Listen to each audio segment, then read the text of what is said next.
আসসালামু আলাইকুম। আশা করি সবাই ভালো আছেন। আজকে আমরা আলোচনা করব ট্যাগ কোয়েশ্চন নিয়ে। আশা করি এই ট্যাগ কোয়েশ্চনটা নিয়ে যদি আপনারা সম্পূর্ণ ক্লাসটা দেখেন, তাহলে আপনাদের অন্য কোনো ক্লাস আর দেখার দরকার নাই। এখানে যতগুলো খুঁটিনাটি বিষয় আছে, প্রতিটি বিষয় নিয়ে আমি আজকে আলোচনা করব। প্রতিটি খুঁটিনাটি বিষয় নিয়ে, সূত্র থেকে শুরু করে, শর্টকাট থেকে শুরু করে, কিভাবে মনে রাখা যায়, প্রতিটা বিষয় নিয়ে আজকে আমি আলোচনা করব। তো শুরু করা যাক। ট্যাগ শব্দের অর্থ হলো জুড়ে দেওয়া বা লাগিয়ে দেওয়া। অর্থাৎ আমরা যখন কথা বলি এবং তা শ্রোতার কাছ থেকে আমরা যখন সমর্থন বা স্বীকৃতি পাওয়ার জন্য কথা শেষে ছোট্ট একটা অংশ যোগ করি, তখন সেটিকে মূলত কি বলা হয়? ট্যাগ কোয়েশ্চন বলা হয়। যেমন আমরা অনেক সময় বাংলাতে বলি, তাই না? ঠিক বলছি তো? এরকম। যেমন ধরো আমি তোমাকে একটা উদাহরণ দেই। আমরা অনেক সময় বলি যে বাংলাদেশটা অনেক সুন্দর, তাই না? আবার অনেক সময় আমরা এটা বলি যে সে অনেক ভালো। ঠিক বলছি তো? এরকম। তো আশা করছি তোমরা এটা বুঝতে পেরেছ। অর্থাৎ শেষের দিকে আমরা যে অংশটা যোগ করি, সেটা শ্রোতার কাছ থেকে সমর্থন নেওয়ার জন্য হোক অথবা স্বীকৃতি নেওয়ার জন্য হোক, আমরা শেষের দিকে যে শব্দটা যোগ করি সেটাকে সাধারণত কী বলা হয়? ট্যাগ কোয়েশ্চন বলা হয়। ট্যাগ কোয়েশ্চন মূলত দুটি অংশে বিভক্ত।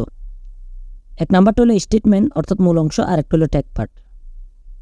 এই যে হি ইজ এ স্টুডেন্ট, এটি হলো স্টেটমেন্ট। ইজ নট হি, সেটা হলো ট্যাগ পার্ট। এখানে হি ইজ হইল স্টেটমেন্ট অংশ এবং ইজ নট হিটা হইল ট্যাগ পার্ট। ট্যাগ কোয়েশ্চন তৈরি করার সময় একটা সহজ বিষয় মাথায় রাখতে পারি। এই সহজ বিষয়টা যদি তোমরা ভালো করে মাথায় রাখো, আশা করা যায় যে তোমরা যে কোনো ধরনের ট্যাগ কোয়েশ্চন খুব সহজে বুঝবে। যেমন ট্যাগ কোয়েশ্চনকে ট্যাল কোয়েশ্চনও বলা হয়। ট্যাল অর্থ কি? লেস। জাস্ট তুমি এটা মাথায় রাখবে যে ট্যাল অর্থ কি? লেস। এখন মনে রাখার সুবিধার্থে আমরা বলতে পারি এই ট্যাগ কোয়েশ্চন মানে হইল কি? লেস ধরে টান দেওয়া। ট্যাগ কোয়েশ্চন মানে লেস ধরে টান দেওয়া। এখন লেস মানে কি? এখানে লেস বলতে অক্সিলারি ভার্ব অর্থাৎ am, is, are, was, were, do, ডাজকে বোঝায়।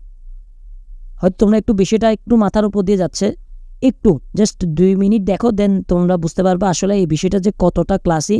তোমরা খুব সহজে লেজের নিয়মটা অনুসরণ করেই সম্পূর্ণ ট্যাগ কোয়েশ্চনটা তোমরা মাথায় রাখতে পারবা। এখন নিয়মটা হলো এরকম যে স্টেটমেন্টের অক্সিলারি ভার্ব টেনে ট্যাগ পার্টে নিয়ে আসতে হবে। অক্সিলারি ভার্ব মানে এখানে আমরা আপাতত লেস ধরতেছি। যদি স্টেটমেন্ট অংশটি অ্যাফার্মেটিভ হয় তাহলে ট্যাগ পার্টে নট যোগ করতে হবে, আর যদি স্টেটমেন্ট অংশটি নেগেটিভ হয় তাহলে ট্যাগ পার্টে কোনো কিছুই যোগ করতে হবে না। স্টেটমেন্টের সাবজেক্ট অনুযায়ী সাবজেক্ট বসবে, শেষে কোয়েশ্চেন মার্ক যোগ করতে হবে। এখন একটু আমরা উদাহরণটা যদি দেখি তাহলে তোমরা খুব সহজেই বুঝবে। এই তো এখানে স্টেটমেন্টের অক্সিলারি ভার্ব অর্থাৎ লেস ধরে ট্যাগ পার্টে নিয়ে আসতে হবে। এখানে দুইটা অংশ, একটা হইলো স্টেটমেন্ট আর একটা হলো ট্যাগ পার্ট। এই যে বোল্ড করা যেটা আছে সেটা হলো ট্যাগ পার্ট। এখন স্টেটমেন্টের লেস অর্থাৎ ইজ আমরা এখানে কি করব? টেনে এখানে নিয়ে আসছি, এই তো এখানে নিয়ে আসলাম। তারপর যদি স্টেটমেন্টে অ্যাফার্মেটিভ হয় তাহলে ট্যাগ পার্টে নট যোগ করতে হবে। এখন স্টেটমেন্টে কি? অ্যাফার্মেটিভ, তাহলে এখানে নট যোগ করেছি। লেসটা টেনে নিয়ে আসছি, দেন নট নাই সেজন্য নট যোগ করছি। তারপর স্টেটমেন্টের সাবজেক্ট অনুযায়ী সাবজেক্ট বসাতে হবে। সাবজেক্ট কি? সি বসিয়ে দিলাম। তারপর প্রশ্নবোধক মার্ক বসাতে হবে। ওকে, আশা করি বুঝতে পেরেছ। তাহলে এখানে স্টেটমেন্ট অংশের মধ্যে লেস হলো অক্সিলারি ভার্ব, তাই স্টেটমেন্টের অক্সিলারি ভার্ব অর্থাৎ লেস ইজ টেনে আমরা ট্যাগ পার্টে নিয়ে আসছি। ট্যাগ পার্ট বলতে ভুল করা যে অংশটা আছে ওইখানে আমরা এই ইজটাকে এখানে নিয়ে আসছি। যেহেতু স্টেটমেন্ট অংশটি অ্যাফার্মেটিভ বলতে একটা জিনিস বুঝতে পারেন, এখানে কোনো নট নাই। যেহেতু এখানে কোনো নট নাই সেজন্য আমরা এখানে নট যোগ করেছি, তাই ট্যাগ পার্টে আমরা কি করব? নট যোগ করেছি। এখানে সি হলো মূল বাক্যের সাবজেক্ট, সুতরাং আমরা স্টেটমেন্টের সাবজেক্ট অনুযায়ী সি বসানো হয়েছে, সেজন্য আমরা এখানে সি কেন বসাইছি? যেহেতু স্টেটমেন্টের মধ্যে সাবজেক্ট যেটা আছে সেটাই বসাবো, শেষে কোয়েশ্চেন মার্ক যোগ করেছি। তো আশা করা যায় এভাবে তোমরা লেজের নিয়মটা মাথায় রাখলেই ট্যাগ কোয়েশ্চন খুব সহজে মাথায় রাখতে পারবা। যেমন এখানে ইসটা হইল লেসটা আমি টানলাম, লেস ধরে টান দেওয়া, তাহলে ইসটা আমি লেসটা ধরে টান দিলাম। নট নাই, নট যোগ করলাম। এই তো অ্যাফার্মেটিভ অর্থাৎ যদি নট না থাকে তাহলে নট যোগ করছি, আর থাকলে কি করব? যোগ করব না। তারপর 4 নম্বর সূত্রটা দেখো, স্টেটমেন্টের সাবজেক্ট অনুযায়ী সাবজেক্ট বসবে। তো এখানে স্টেটমেন্ট সাবজেক্ট কি? হি বসাই দিছি, তারপর শেষের দিকে প্রশ্নবোধক মার্ক বসবে। শুধু এইটুকু অংশ যদি তোমরা ভালো করে পারো তাহলে তোমরা 80% ট্যাগ কোয়েশ্চেন প্রায় শেষ। এখন কিছু সূত্র আছে, সূত্রগুলো আমরা আলোচনা করব। তো আজকের ক্লাসটা আমরা যেই বই থেকে নিচ্ছি, তোমরা চাইলে বইটা কিনে ফেলতে পারো। সেটা হলো ঘরে বসে ইংলিশ আনলক, ইংলিশ গ্রামার শেখার ফুল ফ্রি কোর্স। অর্থাৎ এই বই থেকে আমরা সম্পূর্ণ একটা ক্লাস নিব এখানে, যেটা সম্পূর্ণ ফ্রি। শুধু একটা না, আমরা অনেকগুলো ক্লাস নেব, বিভিন্ন টিচারদের মাধ্যমে ক্লাসটা নিয়ে যাবো। তোমরা চাইলে এখানে বই দেখে দেখে পড়তে পারো। যেমন এখন আমরা যে ক্লাসটা নিচ্ছি, এখানে তোমরা ট্যাগ পার্টটা খুলে যদি সামনে রাখো এবং আমার ক্লাসটা করো, তাহলে আশা করা যায় যে অনেক সহজেই বুঝবা। আর যদি নাও থাকে তো সমস্যা নাই, শুধু স্ক্রিনের দিকে একটু ভালো করে নজর রাখবে এবং খাতা কলম নিয়ে বসবে। আশা করি আজকের ক্লাসটা বুঝতে পারো। তাহলে আমরা এখন রুলসে চলে যাই। ট্যাগ প্রশ্নের নিয়ম অথবা রুলস। নিয়ম নাম্বার 1, অক্সিলারি ভার্ব এবং ট্যাগ কোয়েশ্চন যদি থাকে। 1 নম্বর সূত্র, বাক্যে যদি অক্সিলারি ভার্ব থাকলে সেই অক্সিলারি ভার্বই ট্যাগ হিসেবে ব্যবহার করা হবে, লেজ হিসেবে আর কি। যেমন দে আর স্টুডেন্ট, তাহলে এখানে অক্সিলারি ভার্ব আছে, অক্সিলারি ভার্ব কি আর, তাহলে আরটা আমি এখানে নিয়ে এসেছি। মানে যদি অক্সিলারি ভার্ব থাকে সেটাই ট্যাগ কোয়েশ্চনে ট্যাগ হিসেবে ব্যবহৃত হবে। আর অক্সিলারি ভার্বকে আমরা কি বলি, লেস। মানে লেসটাকে টেনে আমি এখানে নিয়ে আসলাম, তারপর নট নাই, নটটা যোগ করলাম, এই তো নটটা যোগ করলাম। তারপর সাবজেক্টটা বসাই দিলাম, সাবজেক্টটা বসাই দিছি, তারপর এখানে প্রশ্নবোধক মার্ক বসবে। ঠিক একইভাবে আই ওয়াজ পুর, এখানে ওয়াজ আছে, অক্সিলারি ভার্ব ওয়াজ আছে। তো অক্সিলারি ভার্বটা এই তো বাক্যে যদি অক্সিলারি ভার্ব থাকলে সেই অক্সিলারি ভার্বই ট্যাগ হিসেবে ব্যবহৃত হবে, ট্যাগ হিসেবে ব্যবহৃত হবে। তো ওয়াজ আছে, অর্থাৎ অক্সিলারি ভার্ব আছে, অক্সিলারি ভার্বটা আমরা এখানে বসিয়েছি, লেসটাকে টেনে আমরা এখানে নিয়ে আসলাম, নট নাই, নট যোগ করে দিলাম। সাবজেক্ট বসাই দিছি, যে সাবজেক্ট আছে, তারপর প্রশ্নবোধক। এই প্রতিটা সূত্রের মধ্যে তোমাদের ওই লেজের নিয়ম যেটা আমরা বলেছি আগে, সেটা তোমাদেরকে অনেক সাহায্য করবে। আচ্ছা যাই হোক, 2 নম্বর সূত্রতে আসি, আমাদের অক্সিলারি ভিত্তিক। বাক্যে যদি অক্সিলারি ভার্ব যদি না থাকে তাহলে পাস্ট টেন্সের ক্ষেত্রে কিন্তু ডিট হবে, মানে অতীতের ক্ষেত্রে ডিট হবে। যেহেতু অক্সিলারি ভার্ব নাই, আমাদের অক্সিলারি ভার্ব বানাতে হবে। প্রেজেন্ট টেন্সের ক্ষেত্রে ডু অথবা ডাস হবে। এখন ডাস কখন হবে? থার্ড পারসন সিঙ্গুলারের ক্ষেত্রে সাধারণত ডাস ব্যবহার করা হয়। এখন আমরা উদাহরণে চলে যাই। আই লাভড দ্য ফ্লাওয়ার, এখানে ইডি আছে অর্থাৎ অতীত। তাহলে অতীত হলে আমার কী করতে হবে? এখানে দেওয়া আছে। যদি পাস্ট টেন্স হয় তাহলে আমাদের লিখতে হবে ডিড, তাহলে এটা পাস্ট টেন্স। ঠিক আছে, সুতরাং আমার এখানে লেস নাই। কিন্তু আমি তোমাকে প্রথম দিকে বলেছিলাম যে ট্যাগ কোয়েশ্চেন মানে লেস ধরে টান দাও। এখন তাহলে আমার একটা লেস বানাইতে হবে। লেস কি? ডিড। যখন অক্সিলারি ভার্ব থাকবে না, অর্থাৎ লেস থাকবে না, তখন লেস বানাইতে হবে।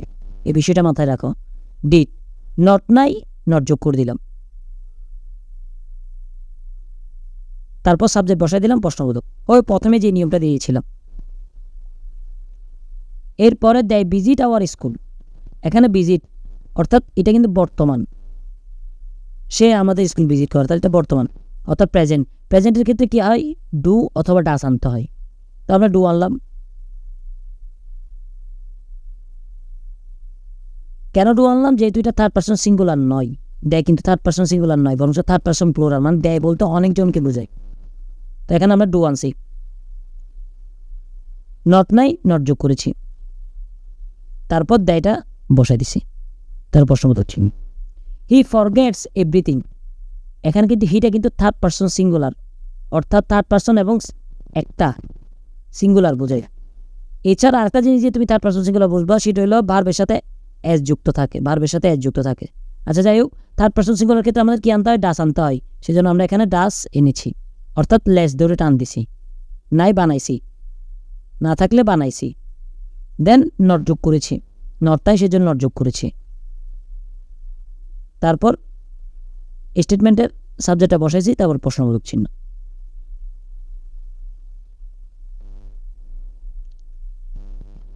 এখন নিয়ম 2 নাম্বার হলো আদেশমূলক বাক্য এবং তাদের ট্যাগ।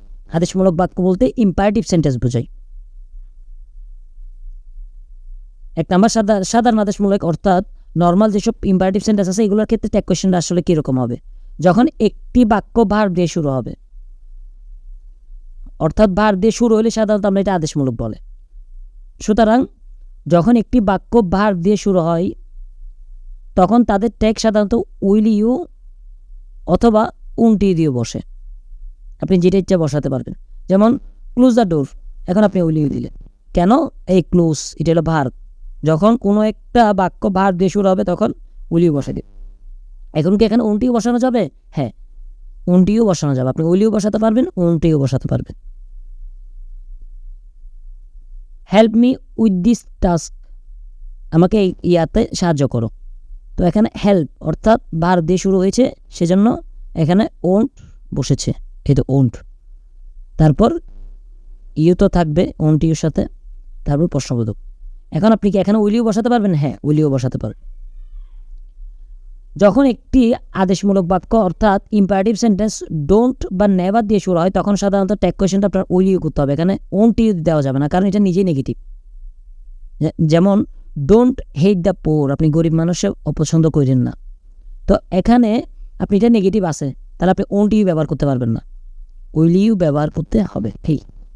নেভার টেল এ লাই, ভার্ব দিয়ে শুরু হয়েছে, তাহলে আমরা কি বসাবো? Will you. 3 নাম্বার, যখন একটি আদেশমূলক বাক্য প্লিজ কাইন্ডলি দিয়ে শুরু হয় তখন ট্যাগ হতে পারে ক্যান ইউ অথবা উইল ইউ। অর্থাৎ প্লিজ বা কাইন্ডলি দিয়ে যদি শুরু হয়, প্লিজ অথবা কাইন্ডলি দিয়ে যদি আমাদের শুরু হয় তাহলে আমাদের ট্যাগ কোয়েশ্চেনের মধ্যে আমরা ক্যানই দিব অথবা উইল ইউ আমরা দিতে পারবো। যেমন please pass me the salt, will you দিয়ে দিলে হয়ে গেল, কিন্তু আপনি চাইলে ক্যান ইউ দিতে পারবেন। এই সূত্রটার মধ্যে একটু ডিফারেন্ট আছে, যদি আগের সূত্রটার মতোই। যেমন please pass me the salt, তাহলে এখানে আপনি উইল ইউ, আগে যে সূত্র দিয়েছেন উইল ইউ বললেন, বাট আপনি চাইলে ক্যান ইউ বলতে পারবেন। এই kindly, kindly stay with us, এখানে আপনি উইল ইউ বলতে পারবেন, আপনি চাইলে ক্যান ইউ বলতে পারবেন। তাহলে উপর 3টা সূত্র কিন্তু প্রায় সেম, যে অর্থাৎ ইম্পারেটিভ সেন্টেন্স যদি হয় তাহলে আপনার সাধারণত উইল ইউ বসবে। হ্যাঁ, উন্ট ইউ চাইলে আপনি বসাতে পারবেন, কিন্তু ডোন্ট যেগুলোতে আছে অর্থাৎ নেগেটিভ যেখানে থাকবে সেখানে আপনি চাইলে ওন্ট বসাতে পারবেন না। আর প্লিজ কাইন্ডলির ক্ষেত্রে উইল ইউর পাশাপাশি আপনি চাইলে ক্যান ইউ বসাতে পারবেন। আচ্ছা, এখন আমরা 4 নম্বর সূত্রে যাই, সেটা হলো লেট আস অথবা লেটস দিয়ে যদি শুরু হয় তখন ইম্পারেটিভ সেন্টেন্সটা কীরকম হবে। যখন একটি আদেশমূলক বাক্য লেট আস বা লেটস দিয়ে শুরু হয় তখন ট্যাগ করতে হবে শ্যাল উই। মানে দেখেন, লেট আস অথবা লেটের সাথে এই এসটা যদি যুক্ত থাকে তখন আপনাকে দিতে হবে যে শ্যাল উই। এটা কেন বলতেছি আপনি দ্বিতীয় এর পরে সূত্রের সাথে আপনি বুঝবেন। যেমন এখানে লেটস আছে, দেখেন এসটাও যুক্ত আছে, গো দ্য পার্ক, তাহলে আপনি এখানে কি বসাই দেবেন? কোনো কিছু আপনার বোঝার দরকার নেই, আপনি এখানে হুবহু শ্যাল উইটা বসাই দেবেন প্রশ্নবোধক চিহ্ন সহ। লেটাস আছে, লেটাস হলো লেটসের বিস্তারিত রূপ, আর লেটাসের সংক্ষিপ্ত রূপ হলো লেটস। আচ্ছা, লেটাস আছে have some fun, let us have some fun, এখানে আপনি কি বসাই দেবেন? শ্যাল উই, হুবহু কপি করে। কিন্তু এই যে এখন বললাম, লেটের পরে যদি আস না থেকে যদি অন্য কিছু থাকে, অর্থাৎ লেট মানে অন্য কিছু, লেট আস নাই অথবা লেটস নাই, অন্য কিছু আছে, তখন আপনার কী করতে হবে? অর্থাৎ let me, let him, let her, let them, অথবা লেটের পর যে কোনো কিছু একটা আছে, লেট রহিম, পরিম, যাই কিছু থাকুক না কেন, তখন কিন্তু আপনার উইল ইউ বা ওন্ট ইউ দিতে হবে। অর্থাৎ বুঝেন যে এখানে লেটের পরে আস না থেকে যদি অন্য কিছু থাকে তাহলে আগের নিয়মের মতো উইল ইউ বা ওন্ট ইউ আপনি বসাতে পারবেন, কোনো সমস্যা নেই। সাধারণত উইল ইউ বসাই দিলে হয়ে যায়। আর যারা এডমিশন ক্যান্ডিডেট তারা জাস্ট এটা মাথায় রাখেন যে ওন্ট ইউ অনেক সময় বসে, কারণ আপনাদের তো এমসিকিউ আকার আসবে, ওরা ওন্ট ইউ দিয়ে বলবে যে এটা ঠিক আছে কিনা। এখন আপনি যদি শুধু উইল ইউ শিখে রাখেন তাহলে আপনাদের জন্য সমস্যা হবে। আর এমনি যারা এইচএসির ভিতরে আছেন তারা জাস্ট জানলেই হলো যে লেটের পরে আস্তা থেকে যদি অন্য কিছু থাকে, যেমন ধর যে কোনো নাম টাম, তাহলে আপনার কী হবে? উইল ইউ, মানে আগের মতো। এটা যেহেতু লেট দিয়ে শুরু হওয়া মানে কিন্তু ইম্পারেটিভ সেন্টেন্স অর্থাৎ আদেশমূলক বাক্য, তো এগুলোর ক্ষেত্রে জাস্ট উইল ইউ বসাই দিবেন। কিন্তু যদি লেটস থাকে তাহলে কিন্তু আপনি উইল ইউ বসাইলে হবে না, তখন বসাইতে হবে শ্যাল উই। ওকে, 3 নাম্বার নিয়ম, সেটা হলো সাবজেক্ট হিসেবে বিশেষ শব্দ এবং তাদের ট্যাগ। অর্থাৎ কিছু শব্দ আছে, এগুলোর ক্ষেত্রে আপনার ট্যাগটা কীরকম হবে।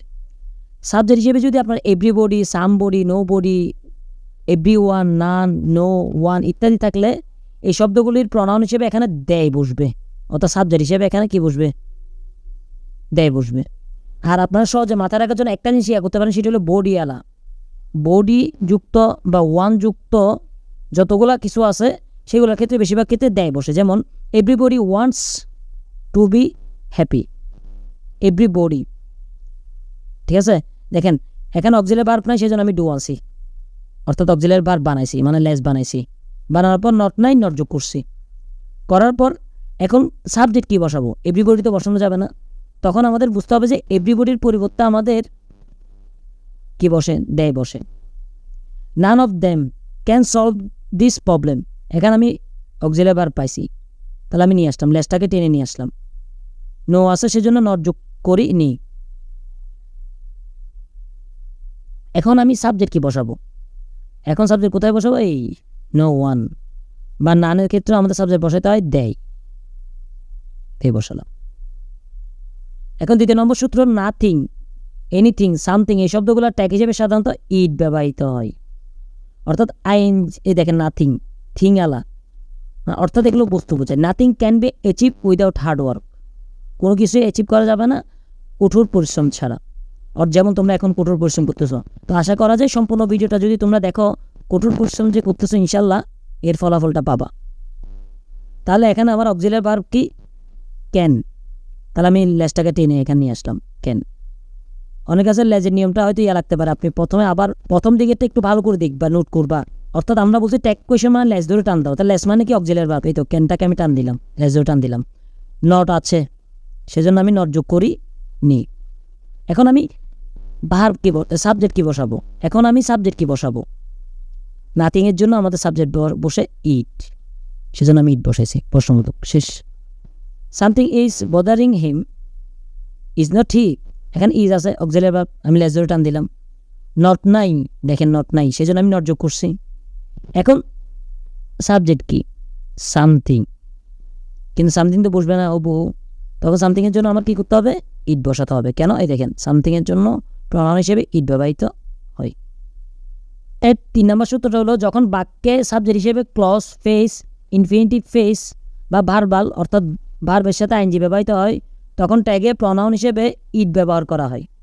এখন আপনার প্রশ্ন থাকতে পারে ক্লজ কি, ফেস কি, ইনফিনিটিভ কি, ভার্বাল কি, একটু এখানে দেখাচ্ছি, কিন্তু এই জিনিসটা মাথায় রাখেন, কজ, ফেস, ইনফিনিটিভ ফেস অথবা ভার্বাল নাউনের ক্ষেত্রে অর্থাৎ ভার্বের সাথে আইএনজি, এগুলো যখন সাবজেক্ট হিসেবে ব্যবহৃত হবে তখন কিন্তু আপনার বসাতে হবে ইট।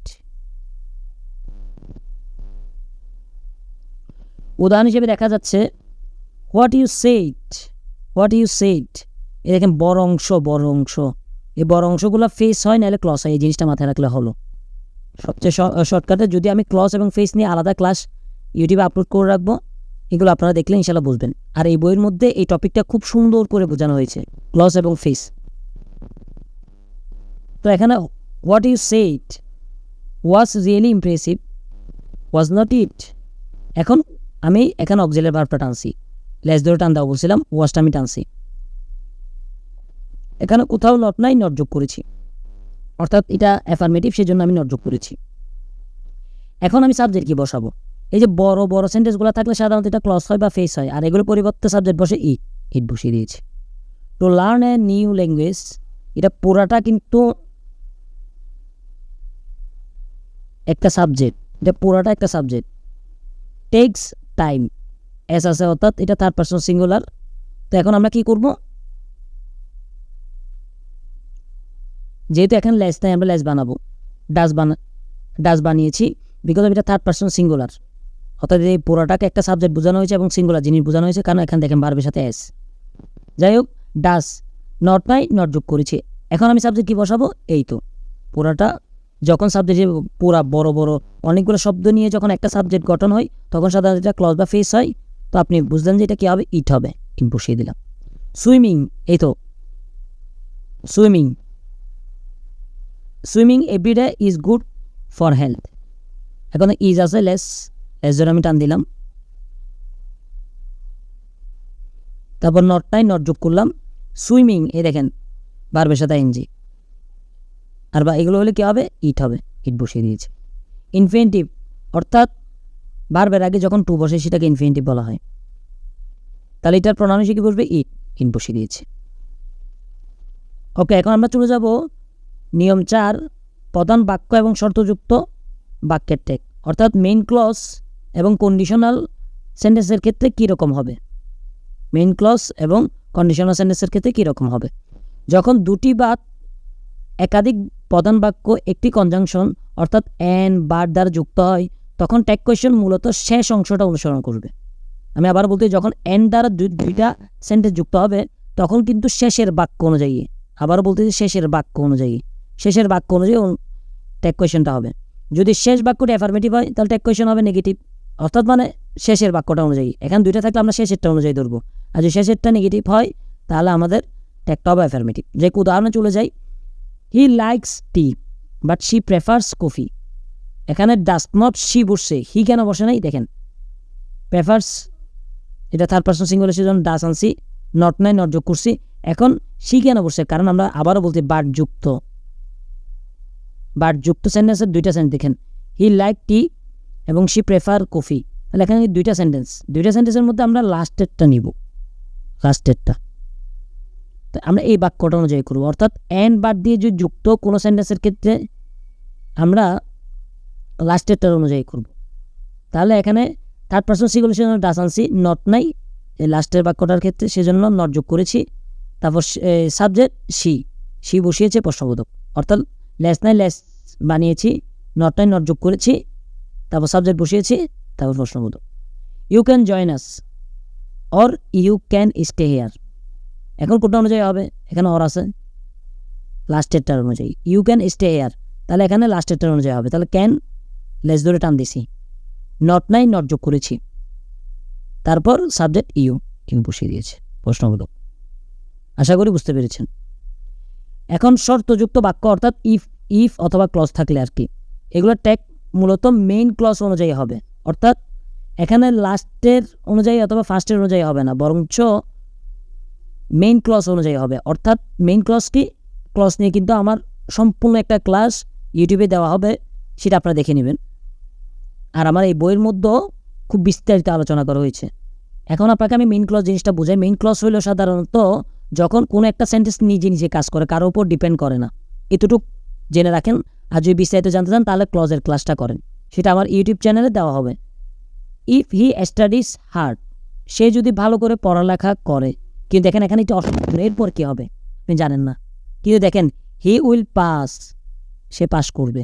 অর্থাৎ এই সেন্টেন্সে হি উইল পাসটা মেইন ভার্ব, হি উইল পাসটা মেইন ক্লজ, অর্থাৎ এটা কারোর উপর ডিপেন্ড করে না। কিন্তু দেখেন ইফ হি স্টাডিজ হার্ড, এটা কিন্তু এটার উপর ডিপেন্ড করে। সে ভালো করে পড়ালেখা করলে কী হবে, এখন অসম্পূর্ণ, সে পাস করবে। কিন্তু সে পাস করবে সেটা কিছুর উপর ডিপেন্ড না, সে পাস করবে, এটা আমরা এমনিও বলতে পারি। অর্থাৎ এখানে মেইন ক্লজের অনুযায়ী হবে। তাহলে এখানে হি উইল পাস, সেই জন্য আমরা লেসটা টানছি, উইলটাকে টানছি, নট নাই নট যোগ করেছি, তারপর সাবজেক্ট বসিয়েছি হি, তারপর প্রশ্নবোধক।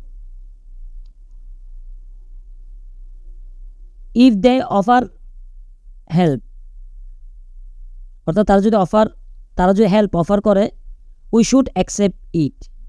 এখানে দেখেন তারা যদি আমাদেরকে সাহায্য প্রস্তাব দেয়, তাহলে এখানে কিন্তু এরপর কিছু একটা থেকে যায়, অর্থাৎ এটা মেইন ক্লজ না। উই শুড অ্যাকসেপ্ট ইট, আমরা এটা অ্যাকসেপ্ট করা উচিত, আমাদের অ্যাকসেপ্ট করা উচিত, এটা কিন্তু কারোর উপর ডিপেন্ড করে না, অর্থাৎ মেইন ক্লজ। তাহলে মেইন ক্লজ অনুযায়ী সবসময় হয়। তাহলে এখানে শুড আছে, লেসটা টেনে আমি এখানে বসালাম, নট নাই নট যোগ করেছি, তারপর সাবজেক্টটা নিয়ে এসেছি প্রশ্নবোধক। দেখেন এখানে দেয় আছে, দেয় কিন্তু বসে না, এখানে উই বসছে কেন, কারণ ক্লজের ক্ষেত্রে মেইন ক্লজ অনুযায়ী সাধারণত ট্যাগ কোয়েশ্চন হয়। আর মেইন ক্লজ চিনা আরেকটা সহজ উপায় হলো ইফ যুক্ত যে সিয়াটা থাকবে সেটা মেইন ক্লজ হবে না, এর পরেরটা হবে যে মেইন ক্লজ। আশা করি বুঝতে পেরেছ। আচ্ছা, কিছু কনজাংশন আছে যেমন not only, but also, either or, neither নর, এগুলো যদি ব্যবহার করা হয় এগুলোর ক্ষেত্রেও কিন্তু দ্বিতীয় ক্লজ অনুযায়ী হবে। যেমন not only Sara but also her friends enjoyed the movie, এখানে কিন্তু নট অনলি সারা অনুযায়ী হবে না, বরং দ্বিতীয় ক্লজ অর্থাৎ হার ফ্রেন্ডস অনুযায়ী হবে, কারণ এগুলো থাকলে সবসময় লাস্টেরটা অনুযায়ী হয়। যেমন আমি আপনাকে একটা জিনিস বুঝাই, neither the teacher not the student, দেখেন তাহলে নেদার দ্য টিচার অনুযায়ী হবে না, বরং not the students knew the answer. এটা অনুযায়ী হবে। এখানে নিউ অর্থাৎ অতীত, সেজন্য আমি ডিট এনেছি। নট আছে সেজন্য নট আনি নেই। দ্য স্টুডেন্টস অনেকে, সেজন্য দেয় বসাইছি। আচ্ছা, 5 নাম্বার নিয়মটা হলো মডেল ভার্ব এবং ট্যাগ কোয়েশ্চেন নিয়ম। এর মধ্যে 1 নাম্বারটা হলো যখন একটি মডেল ভার্ব অর্থাৎ can, could, may, might, will, would দিয়ে গঠিত হয় তখন ওগুলাই ট্যাগ হিসেবে ব্যবহৃত হয়। এটা আমি এর আগেও বলেছি এবং এখানে অনেকগুলো উদাহরণ যখন করেছি তখন বুঝিয়েছি। অর্থাৎ মডেল অক্সিলারি ভার্ব অক্সিলারি ভার্বের মতো এখানে ট্যাগ হিসেবে বসবে। ওইখানে অক্সিলারি ভার্ব প্রথম সূত্রের মধ্যে আমরা যখন আলোচনা করেছিলাম অক্সিলারি ভার্ব ট্যাগে বসবে, ঠিক একইভাবে মডেল অক্সিলারি ভার্ব ডাইরেক্ট সরাসরি ট্যাগে বসে যাবে। যেমন she can finish the project, এখানে ক্যান অর্থাৎ এটা লেস, মডেল ভার্বকে লেস হিসেবে ধরবো আমরা এবং অক্সিলারি ভার্বও লেস হিসেবে বসবে। লেসটাকে টেনে আমি এখানে নিয়ে এসেছি ট্যাগ পার্টে। নট নাই নট যোগ করেছি, তারপর সাবজেক্টে বসিয়েছি, তার প্রশ্নবোধক।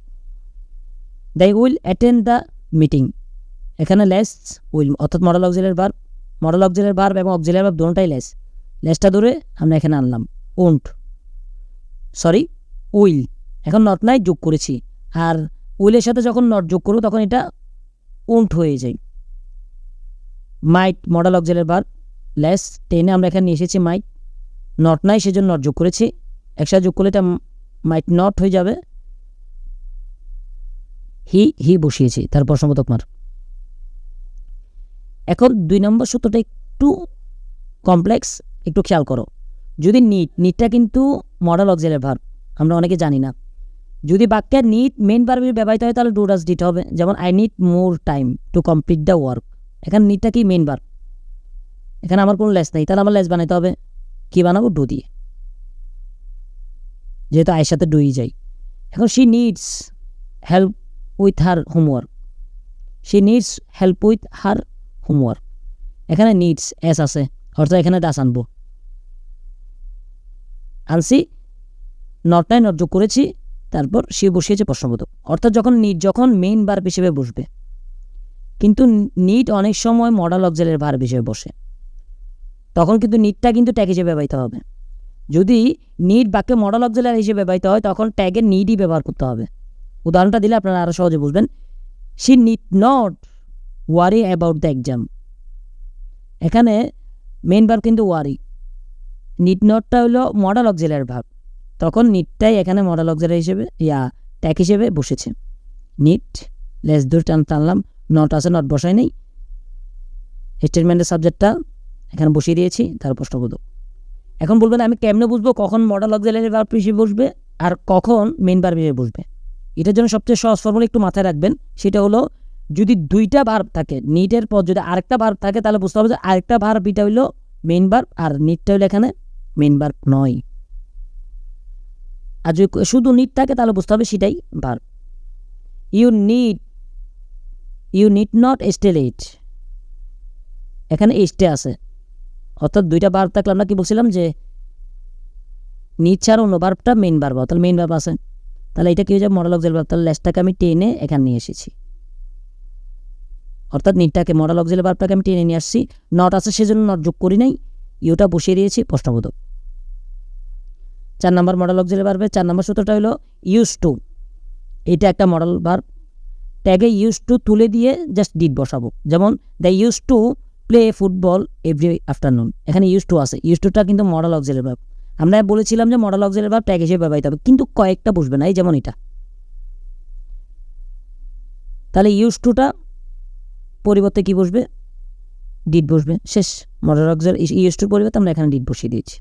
ডিড সবসময় ডিড, নট নাই সেজন্য নট যোগ করেছি, আবার নট থাকলে কিন্তু নট যোগ করাতে পারবা না। তারপর দেয় সাবজেক্ট বসিয়ে দিয়েছি প্রশ্নবোধক mark. She use to live in the neighbourhood, এখন ইউজ টু আছে, এর পরিবর্তে আমরা কি বসাবো? সূত্র আছে ডিড বসিয়ে দিয়েছি। লেস এটার পরিবর্তে সেটা, তারপর নট নাই নট যোগ করেছি, তারপর সাবজেক্টে বসিয়ে দিয়েছি প্রশ্নবোধক। এখন এক্সক্লেমেটরি বলতে আশ্চর্যজনক যেসব বিষয়গুলা, সেগুলোর ক্ষেত্রে ট্যাগ কোয়েশ্চেন কীরকম হবে আমরা একটু দেখি। এক্সক্লেমেটরি সেন্টেন্সে অক্সিলারি ভার্ব সব সময় বাক্যে শেষে থাকবে, তাই ট্যাগ করার সময় শেষের অক্সিলারি ভার্বটাই ট্যাগে ব্যবহার করতে হবে। যেমন what a beautiful painting this is, এখানে ইজ আছে। তাহলে আমি কি বলছিলাম, আমরা কিন্তু প্রথম দিকে বলছিলাম যে লেস ধরে টান দেওয়ার নামে ট্যাগ কোয়েশ্চেন। তাহলে আমি ইজটা টেনে লেসটা টেনে এখানে নিয়ে আসছি, এখানে নট আছে নাই, সেজন্য নট যোগ করেছি। তারপর হোয়াট এ বিউটিফুল পেইন্টিং, আমি আপনাকে বলছিলাম যে অনেকগুলো শব্দ দিয়ে যখন একটা সাবজেক্ট হবে তখন সাধারণত এটার জন্য ইট বলবে, অর্থাৎ এটা ফেস হবে না হয় ক্লজ হবে। তো এটা যেহেতু অনেকগুলো শব্দ দিয়ে হয়েছে, এখন কি বলবে, it. How amazing the concert was, less আছে, ওয়াজ লেসটা ধরে টান দিলাম, নট নাই নট যোগ করেছি। আর আমি আবার বলছিলাম ফেজের ক্ষেত্রে সাধারণত কি বসে, ইট বসে। এখন আসে আরেকটা নিয়মে, সেটা হলো যদি এক্সক্লেমেটরি সেন্টেন্সে কোনো এক্সক্লেমেটরি ওয়ার্ড অর্থাৎ হুররে, ব্রাভো, ওয়াও দিয়ে শুরু হয়, তাহলে অক্সিলারি ভার্ব সাধারণত শেষে থাকে না। বেশিরভাগ ক্ষেত্রে শেষে থাকে, শেষে থাকলে তো আমরা টানবো। আর এখানে হয়তো শেষে থাকে না, শেষে না থাকলে যেখানে থাকো ওখান থেকে টেনে আমরা নিয়ে আসবো। কারণ ট্যাগ কোয়েশ্চেন মানে কি, আমরা বলেছিলাম লেস ধরে টান দেওয়া, তো টান দিয়ে আমরা এখানে নিয়ে আসবো। যেমন hurray we won the match, এখানে কোনো লেস নাই, তো লেস বানাইছি। ওন অতীত, সেজন্য ডিড, নট নাই নট যোগ করেছি। তারপর ওই সাবজেক্ট বলবে তো বসিয়ে প্রশ্নবোধক বসিয়ে দিয়েছি। ব্রাভো ওই পারফর্ম এক্সেলেন্টলি, এখানে দেখেন পারফর্ম অতীত, তাহলে ডিটা নিচ্ছি লেস হিসেবে, যেহেতু লেস নাই লেস হিসেবে আমরা ডিটে নিচ্ছি, নট নাই নট যোগ করেছি। তারপর ইউ বসিয়ে দিয়েছে প্রশ্নবোধক। You can sing so well, এই জিনিসটা দেখেন এখানে মডেল অক্সিলারি ভার্ব আছে, সাধারণত এক্সক্লেমেটরির ক্ষেত্রে শেষে থাকে, শেষের দিকে থাকে, তো শেষের দিকে বাক্যের শেষে থাকে। কিন্তু যখন এই হুররে ব্রাভোগুলো ব্যবহার করা হয় তখন সাধারণত শেষে থাকে না, যেমন এটা শেষে নেই। তাহলে আমি এখন কি করব, এই লেসটা ধরে টেনে আমি এখানে নিয়ে এসেছি, যেখানে থাকুক আমি টেনে নিয়ে আসবো সবগুলোর মতোই। তারপর নট নাই নট যোগ করেছি, তারপর সি বসিয়ে দিয়েছি। তো আমরা অনেক সময় এক্সক্লেমেটরি বলে আমরা মনে হচ্ছে অন্য নতুন কোনো নিয়ম বোধহয়, না, কোনো নতুন নিয়ম না। এই অক্সিলারি ভার্ব থাকলে অক্সিলারি ভার্ব আমরা টানবো, আর না থাকলে অক্সিলারি ভার্ব অর্থাৎ ডু ডাজ ডিড বানাই। যদি এক্সক্লেমেটরি সেন্টেন্সের সাবজেক্টও ভার্ব না থাকে তাহলে ট্যাগ কোয়েশ্চেন সাধারণত ইট হয়। এটা যদিও খুব একটা ব্যবহার করা হয় না, তারপরও আপনারা একটু জেনে রাখেন। অর্থাৎ যদি কোনো এক্সক্লেমেটরি সেন্টেন্সের সাবজেক্টও নেই ভার্বও নেই, তাহলে ট্যাগ অংশে সাধারণত কী হবে, ইটস নট ইট। দেখাচ্ছি, যেমন হাউ ওয়ান্ডারফুল, এখানে দেখেন কোনো সাবজেক্ট আছে নাই, অক্সিলারি ভার্ব আছে নাই, ভার্ব আছে তাও নাই, তখন আমি কী করবো, কিছু করার দরকার না, আমি ইটস নট ইট বসে দিয়েছি। হোয়াট এ সারপ্রাইজ, এখানে কিছু আছে নাই, তখন আমি ইটস নট ইট বসিয়ে দিয়েছি। এখন নেগেটিভ এবং অ্যাফার্মেটিভের সময় ট্যাগ কোয়েশ্চেনগুলো কীভাবে করব। নেগেটিভ অর্থ বহনকারী কিছু শব্দ আছে, যেমন few, hardly, seldom, little, scarcely, very few ইত্যাদি। এই শব্দগুলো নেগেটিভ অর্থ প্রকাশ করে। তাহলে দেখেন few, hardly, seldom, little, scarcely, very few এই শব্দগুলো কিন্তু কোন অর্থ প্রকাশ করে, নেগেটিভ অর্থ। সো দ্যাট আমরা বুঝতেছি যদি নেগেটিভ অর্থ প্রকাশ করে, সুতরাং নট না থাকলে আমার নট যোগ করা যাবে না।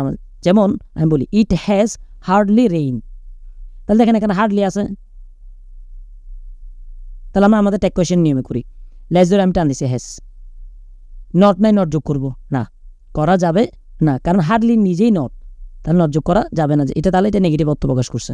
তারপর সাবজেক্ট বসে দিয়ে few people understood the lecture, তাই দেখে আন্ডারস্টুড অতীত, লেস নাই লেস বানাইছি ডিড, এখন নট যোগ করবো না, নট যোগ করা যাবে না, কারণ ফিউটা সবসময় কি অর্থ দেয়, নেগেটিভ অর্থ দেয়, সেজন্য যোগ করাই নেই।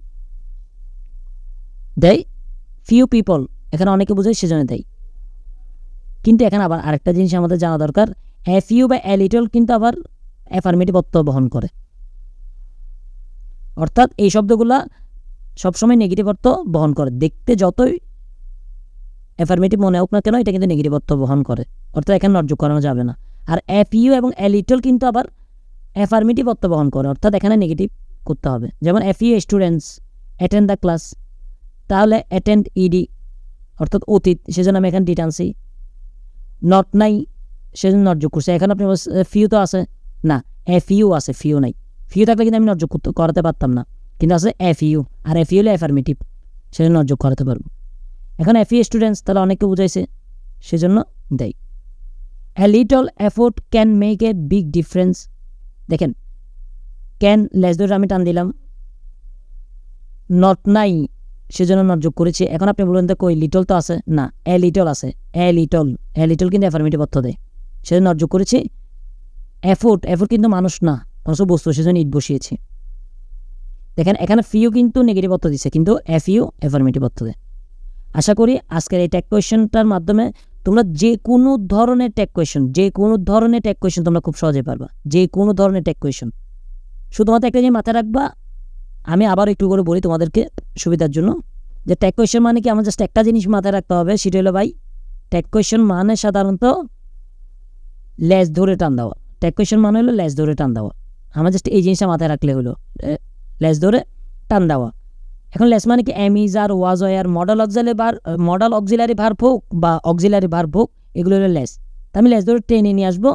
তারপর অ্যাফার্মেটিভ হলে, অর্থাৎ নট না থাকলে নট যোগ করবো, আর নট থাকলে নট যোগ করাতে পারবো না, অর্থাৎ নেগেটিভ হলে নট যোগ করবো না। তারপর সাবজেক্ট বসাবো, তারপর কোয়েশ্চেন মার্ক। যেমন আমি উদাহরণটা আমি দেখিয়েছি এর আগে, তাও আমি আবার দেখাই। হি ইজ এ স্টুডেন্ট, এখানে লেস কোনটা, লেস অবশ্যই ইজটাকে টেনে আমি এখানে নিয়ে আসছি, মানে লেস ধরে টান দিলাম। তারপর নট নাই, নট যোগ করেছি, তারপর সাবজেক্ট বসিয়েছি, তারপর প্রশ্নবোধক। তো আশা করি এই লেজের নিয়মটা ধরে তোমরা যে কোনো ধরনের ট্যাগ কোয়েশ্চেন তোমরা খুব সহজে মাথায় রাখতে পারবা। তো তোমাদের জন্য একটা সুখবর হলো, আমরা একেবারে ফুল কোর্স তোমাদেরকে ফিরিয়ে দিচ্ছি। একেবারে গ্রামার যতগুলো টপিক আছে, আমরা প্রতিটা টপিক থেকে সম্পূর্ণ একটা ফ্রি কোর্স তোমাদেরকে দিব। তো তোমরা ভিডিওগুলো দেখো এবং এর পরবর্তী কোন টপিক নিয়ে করা যায় সেটা আমাদেরকে জানাইও। আর বইটা যদি নিতে চাও তাহলে আমাদের কাছে আগে বুকিং করে রাখতে পারো, আমাদের ফেসবুক পেজে চাইলে তোমরা নক করে রাখতে পারো, অথবা আমাদের নাম্বার দেওয়া থাকবে, ওইখানে তোমরা কল দিয়ে যোগাযোগ করে বই চাইলে নিয়ে রাখতে পারো। বইটি নিলে ভালো, মানে অনেক সময় হয় না যে আমাদের তো একটা গ্রামার বই লাগেই, তোমরা যারা ছোটো আসো তাদেরও লাগবে, যারা বড় ক্লাসে তাদেরও লাগবে, আর এডমিশনের সময় তো লাগেই। তো একটা বই নিয়ে রাখলা, যেখানকার প্রতিটা কোর্স এখানে ফ্রিতে দেওয়া আছে। এবং তোমরা যদি দেখো, আমরা খুব সহজে বিভিন্ন উদাহরণের মাধ্যমে বোঝানোর চেষ্টা করছি প্রতিটি টপিক এভাবে। আর যারা বই নিতে পারবে না বা সামর্থ্য নেই, তারা এখানে স্ক্রিনটা থামিয়ে লিখে রাখলে সবচেয়ে বেশি ভালো হয়। এবং আশা করি সবাই আজকের ক্লাসটা বুঝতে পেরেছ। আমার জন্য দোয়া করবা, তোমাদের জন্য দোয়া। আসসালামু আলাইকুম।